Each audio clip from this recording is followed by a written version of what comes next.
ওম শান্তি।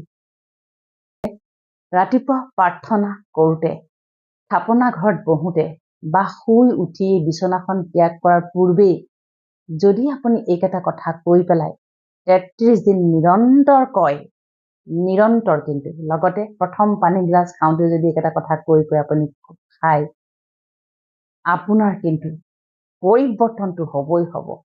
সেইটো নিশ্চিতভাৱে হ'ব। প্ৰথমটো হৈছে মই মাষ্টাৰ শক্তিশালী, আই এম মাষ্টাৰ পাৱাৰফুল। মই মানসিকভাৱে, শাৰীৰিকভাৱে, আৱেগিকভাৱে, আত্মিকভাৱে শক্তিশালী, সুস্থ আৰু সবল। আজিৰ দিনটোত মই প্ৰতিটো কথা, সিদ্ধান্ত, ব্যৱহাৰ আৰু চিন্তন শক্তিশালী ৰূপত কৰিম। আজিৰ দিনটো মই শক্তিশালীভাৱে পালন কৰিম আৰু সম্পূৰ্ণ কৰিম। মই জ্ঞানী আত্মা হওঁ। জ্ঞান মোৰ আত্মাৰ স্বধৰ্ম। মই সকলোকে কল্যাণকাৰী, পবিত্ৰতা আৰু সহযোগী মনোভাৱেৰে সকলোকে সহযোগ কৰিম। ইমান দিনে মই যাক যি ব্যৱহাৰ কৰি আছিলোঁ, সেয়া সকলোৰে বাবে মই আজি ক্ষমা প্ৰাৰ্থনা খুজিছোঁ। মই ভুল কৰি আছিলোঁ।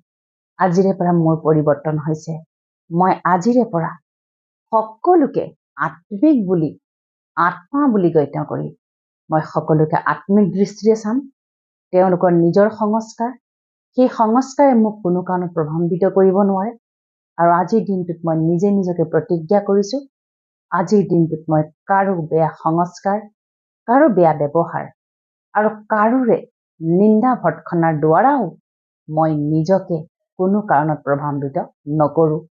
মই জ্ঞানৰ সাগৰ, শক্তিৰ সাগৰ, পৰম পিতা পৰমাত্মা, ঈশ্বৰ আল্লাহ গড ভগৱানৰ শ্ৰেষ্ঠ সন্তান হওঁ।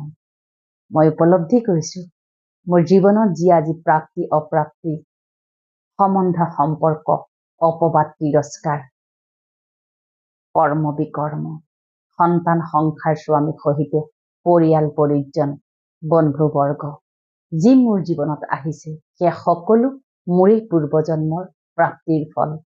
আজিৰে পৰা মই প্ৰতিটো সম্বন্ধক নিস্বাৰ্থ ভাৱনাৰে, সহযোগী মনোভাৱেৰে, সহনশীলতাৰে, গ্ৰহণশীলতাৰে মই সকলোৰে লগত সহযোগ কৰিম। কোন কেনেকুৱা, কাৰ স্বভাৱ কেনেকুৱা, সেয়া বিচাৰ মই আজিৰে পৰা কেতিয়াও নকৰোঁ। মই জ্ঞানী আত্মা হওঁ। মোক সকলোৱে সহযোগ কৰিব আজিৰ দিনটোত। আজিৰ দিনটো মোৰ প্ৰত্যেকটো কৰ্ম সফল হ'ব। আজিৰ দিনটো মোৰ সুখ আনন্দ প্ৰাচুৰ্যৰে পৰিপূৰ্ণ হ'ব। মই সৌভাগ্যশালী আত্মা হওঁ। মোৰ ভাগ্য বহুত শ্ৰেষ্ঠ। মোৰ ভাগ্য বহুত শ্ৰেষ্ঠ। মোৰ তাত যি আছে সেয়া লৈ মই বহুত সন্তুষ্ট। মই ঐশ্বৰ্যশালী, মই সম্পত্তিশালী। মই মানসিক, আৱেগিক, শাৰীৰিক আৰু আত্মিকভাৱে পৰম সন্তুষ্টতা মূৰত সৌভাগ্যশালী আত্মা হওঁ। আজিৰ দিনটোত মোৰ প্ৰত্যেকটো কাম, প্ৰত্যেকটো সংকল্প সুস্থ ৰূপত সম্পন্ন হ'ব। নিৰাকাৰ পৰম পিতা পৰমাত্মাৰ কৃপা দৃষ্টি আৰু আশীৰ্বাদ সদায় মোৰ লগত আছে, আজীৱন থাকিব। আজি মই শান্ত হৈ থাকিম। শান্তি মোৰ স্বধৰ্ম। শান্তি মোৰ জনম সিদ্ধ অধিকাৰ। শান্তি মোৰ ব্যক্তিত্ব। শান্তি মোৰ স্বভাৱ সংস্কাৰ। মই শান্ত, শীতল আৰু স্থিৰ। মোৰ মন বুদ্ধি শান্ত, শীতল আৰু স্থিৰ। আজিৰ দিনটোত মই যেনেকৈ পৰিস্থিতি নাহক কিয়, মই শান্ত আৰু শান্ত হৈ প্ৰতিটো সিদ্ধান্ত নিৰ্মাণ কৰিম। প্ৰতিটো কৰ্ম একাগ্ৰতা আৰু মনোযোগেৰে কৰিম। আত্মিক, মানসিক, আৱেগিকভাৱেৰে কৰিম। মই পৰম পিতা পৰমাত্মাৰ শ্ৰেষ্ঠ সন্তান হওঁ। মই ৰোগমুক্ত, দুখমুক্ত, চিন্তামুক্ত, প্ৰতিটো সমস্যা আৰু অসূয়া অশান্তি, আনৰ নিগেটিভ শক্তি বা ক'লা শক্তিৰ পৰা মুক্ত আত্মা হওঁ। মোৰ জীৱন ধন্য, মোৰ সংস্কাৰ শ্ৰেষ্ঠ। মই শ্ৰেষ্ঠ। মই যেনেকুৱা, মই মোৰ বাবে সৰ্বশ্ৰেষ্ঠ। মই প্ৰেম স্বৰূপ, আনন্দ স্বৰূপ, সুখ স্বৰূপ, দিব্য স্বৰূপ, পৰম পবিত্ৰ। হে পৰম পিতা পৰমাত্মা, তোমাক কোটি কোটি ধন্যবাদ পিতা, তোমাক কোটি কোটি ধন্যবাদ। 33 দিন একেৰাহে কৰক, প্ৰথম পানী গিলাচো এনেকে খাওক, তাৰ লগতে সকলোকে ক্ষমাদান কৰি যাওক। লগতে এনেকেও ক'ব, মই ক্ষমাশীল, মই দয়াশীল, মই বিশাল অন্তৰৰ অধিকাৰী আত্মা হওঁ। কাৰোৰে নিগেটিভিটি, কাৰোৰে বেয়া সংস্কাৰক মই কোনো ধৰণৰে আজিৰ পৰা নিন্দা নকৰোঁ আৰু চৰ্চাও নকৰোঁ। তেওঁলোকক আশীৰ্বাদ কৰিছোঁ, তেওঁলোকৰ সমস্ত বিকৰ্ম নোহোৱা হওক, তেওঁলোকৰ ভাগ্য উদয় হওক, তেওঁলোকৰ দিনটো আজি সুখ আনন্দ প্ৰাচুৰ্যৰে পৰিপূৰ্ণ হওক। এনেদৰে আপুনি আৰম্ভ কৰকচোন। মই আপোনাক গেৰেণ্টি দি ক'ম, নিশ্চিতভাৱে ক'ম, পৰমাত্মাই কয় নিশ্চয় বুদ্ধি বিজয়ন্তী। মানে কি, আপুনি যিমান নিশ্চয়তাৰে এইখিনি কৰিব, আপোনাৰ বিজয় 100% সম্ভৱ। দেখিব আপোনাৰ জীৱনলৈ হঠাতে সুখ শান্তি মধুৰতা প্ৰেম আনন্দৰ প্ৰাপ্তি নামি আহিব। সেই কথাকেইটা আপুনি লিখি ল'বও পাৰে। সচৰাচৰ আমি কি কৰোঁ, যেতিয়াই প্ৰাৰ্থনা ঘৰত বহোঁ, আমি সদায় ভগৱানক বহুত কিবা কিবি মাঙো। আৰু আমি যদি কৰিবলৈ যাওঁ, ক'ৰবাত শৰাই দিওঁ, ক'ৰবাত ডাঙৰ মন্দিৰলৈ যাওঁ, এটাই উদ্দেশ্য থাকে, কিবা এটা আমি লগত লৈ যাওঁ, মানে আশা এটা লৈ যাওঁ। আজি মই ভগৱানক এইটো মাগিম, সেইটো মাগিম। সেইবাবে আজিকালি কি হৈছে, ক'ৰবাত যদি শিল এটাকো কোনোবাই পূজা কৰি আছে দুজনমানে, তাতো যদি কিবা এটা মনোকামনা সিদ্ধি হৈছে, তাতে হাজাৰ হাজাৰ মানুহ গৈ পেলাই জুমুৰ দি পৰিছে। জানোচা তেওঁ বিচৰা সেই বস্তুটো কি জানিবা, সেই শিলটোৱে প্ৰদান কৰিব পাৰে নেকি, তেনেকুৱা ধৰণৰ হৈ গৈছে। সেইবাবে বিশ্বাসে মিলয় হৰি মানে কি হৈছে, মানুহে মানুহৰ সোঁতত যিকোনো গছ বন লতা নদী পৰ্বত পাহাৰ শিল যিকোনো বস্তু পূজা কৰিবলৈ আৰম্ভ কৰিছে। কিহৰ কাৰণে? কেৱল কিবা পোৱাৰ আশাত। জানোচা মোৰ মনোকামনাটো পূৰ্ণ হৈ যায়, জানোচা মোৰ মনৰ কথাখিনি কিবা কৰি তালৈ গ'লে পৰিৱৰ্তনেই হৈ যায়। তেনেকুৱা ভ্ৰমত জীয়াই নাথাকিব দেই। তেনেকুৱা ধৰণৰ একো আচলতে এনেকুৱা শক্তি নাই যি আপোনাৰ মনত লৈ থকা টেনচন দুমোজা হতাশা অশান্তি অসূয়াবিলাক কিবা অদৃশ্য শক্তিয়ে কিবা বস্তুৱে আপোনাক ঠিক কৰি দিব। আপুনি পবিত্ৰ স্থানলৈ যাব পাৰে, মন্দিৰ মছজিদ নামঘৰ গীৰ্জা গুৰুদ্বাৰা, সেইবিলাকলৈ গ'লে এটা আপুনি পবিত্ৰ এনাৰ্জি উপভোগ কৰিব। সেইটোৱে হৈছে দৈবিক এনাৰ্জি, দিব্যতাৰ এনাৰ্জি। আৰু সেই এনাৰ্জি কোনো ভগৱানে বনাই ৰখা নাই, সেয়া মনুষ্যই বনাই ৰাখিছে। কেনেকৈ? আপুনি চাগে অনুভৱ কৰে, যেতিয়া আপুনি নামঘৰলৈ যায় বা মন্দিৰলৈ যায় বা গুৰুদ্বাৰা বা মছজিদত আপুনি মূৰ দোৱাই য'তেই নাযাওক পবিত্ৰ স্থানলৈ, আপুনি কেতিয়াও আনৰ কথা নাভাবে, কেতিয়াও আনৰ কথা আপুনি তাত ঘূণাক্ষৰেও কিন্তু চিন্তন নকৰে, কোনো শত্ৰু কথাও আপুনি তাত নাভাবে। কি ভাবে? কেৱল আপোনাৰ পৰম পবিত্ৰ যিটো সত্তা, মনুষ্য সকলোৰে পবিত্ৰ সত্তা এটা আছে, আৰু সেই সত্তাটো এক্টিভেট হয় পবিত্ৰ স্থানত। গতিকে সেই পবিত্ৰ স্থানত গৈ পোৱাৰ লগে লগে সেই আমাৰ হাজাৰ হাজাৰ কোটি কোটি কিমান মানুহে দিনটোত সেই পবিত্ৰ স্থানত পদধূলা দিয়ে। গতিকে সেই মানুহৰ যিটো পজিটিভ ভাইব্ৰেশ্যন, মানুহে অন্তৰত যিটো ঈশ্বৰৰ কাৰণে লৈ যায় আৰাধনা ভক্তি প্ৰেম নিস্বাৰ্থ প্ৰেম ঈশ্বৰৰ কাৰণে, সেয়া সকলো তাত ঢালি থৈ আহে। গতিকে সেই তাৰ মানুহে সৃষ্টি কৰা সেই এনাৰ্জিয়ে হৈছে দৈবিক এনাৰ্জি, দিব্য এনাৰ্জি, ডিভাইন এনাৰ্জি, হয়নে? এই ডিভাইন এনাৰ্জিটো আমি ক'ত পাওঁ? পবিত্ৰ স্থানত পাওঁ, মেডিটেশ্যন হলত পাওঁ, ক'ৰবাৰ সৎসংগত পাওঁ। কিয় সৎসংগ বুলি কোৱা হয়? সতৰ সংগ। সৎ মানে কি? এতিয়া ইয়াৰো পাৰ্থক্য আছে। কিছু লোকে কয় যে মানুহজনে চুৰটো নকৰে।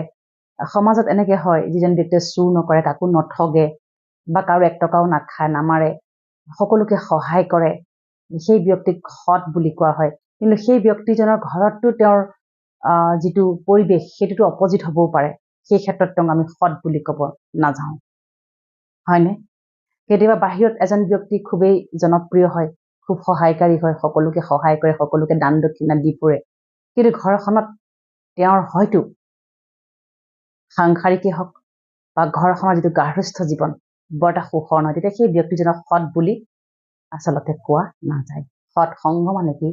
ৰাতিপুৱাৰ পৰা শুই উঠি সন্ধিয়ালৈকে সৰ্বপ্ৰথমে ঘৰখনতে বহু ধৰণৰ ধ্যান তপস্যাৰ মাধ্যমেদি সংকল্পৰ দ্বাৰা কিছু প্ৰতিশ্ৰুতি কিছু নিজকে প্ৰতিজ্ঞাৰ দ্বাৰা আৰম্ভণি কৰাৰ সেই প্ৰচেষ্টাটোক কোৱা হয় সৎসংগ।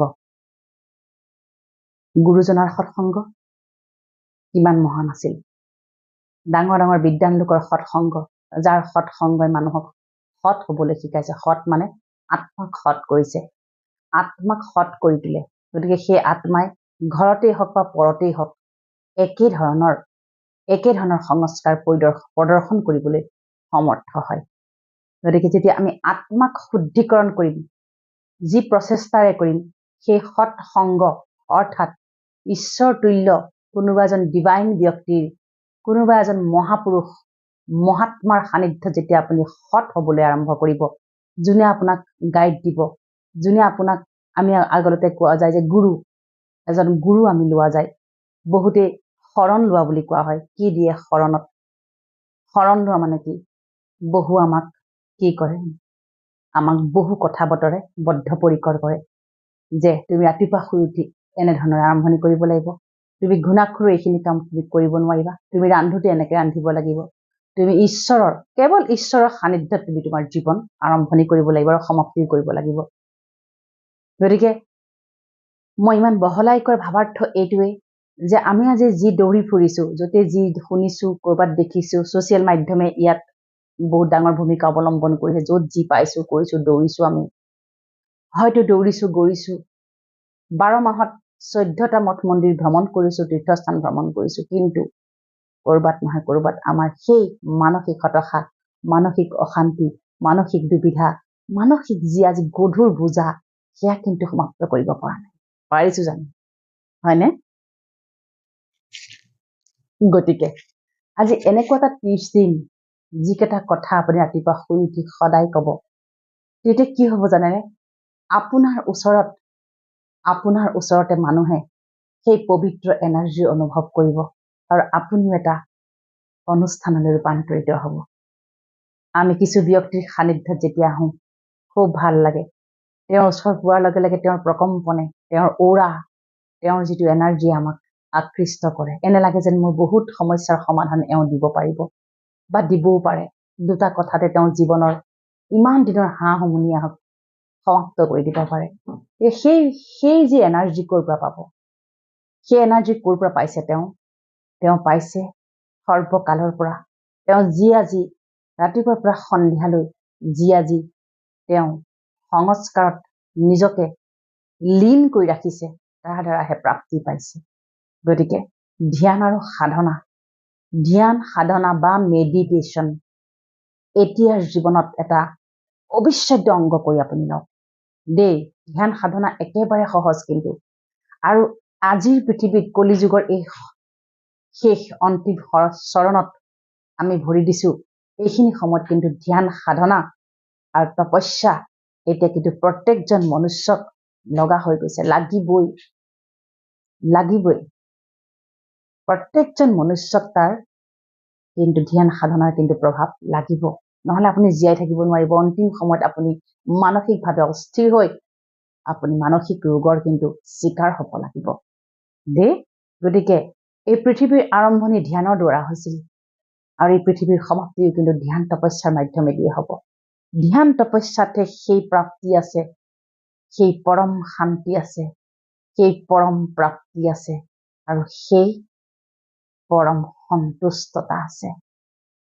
সন্তুষ্টতা, এতিয়া আমি সন্তুষ্ট হোৱাৰ সময় সমাগত। অসন্তুষ্টতা হোৱাৰ সময়তে আমি বিদায় দিব লাগিব, নহলে নিজৰ ওপৰতে অসন্তুষ্ট হৈ আমি নিজকে শেষ পথলৈ লৈ গৈ আছো। ওম শান্তি।